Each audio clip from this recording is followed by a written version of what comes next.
और ये कीमत 280 रुपये फ़ी लीटर जो है ये बरकरार रहेगी।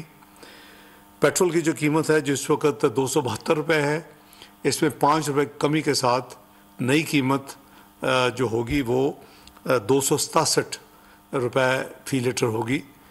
इसके जो साथ तीसरी आइटम है केरोसिन ऑयल या मिट्टी का तेल, उसकी मौजूदा कीमत 202 रुपये 73 पैसे है। इसको 15 रुपये की कमी के साथ 187 रुपये 73 पैसे किया जा रहा है।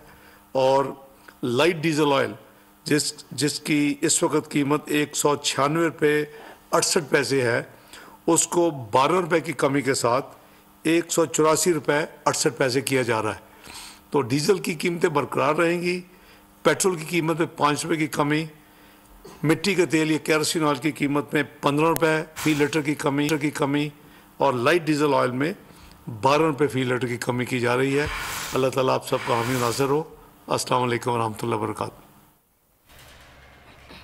अहम खबर से आपको आगाह कर रहे हैं। वफाकी वज़ीर ख़ज़ाना इसहाक़ डार ने पेट्रोलियम मसनूआत की कीमतों में रद्द-बदल का ऐलान किया है। उनका कहना है कि डीजल की कीमत बरकरार रहेगी, पेट्रोल की कीमत में 5 रुपये फ़ी लीटर कमी की जा रही है, जबकि लाइट डीजल की कीमत 12 रुपये कम कर दी गई है।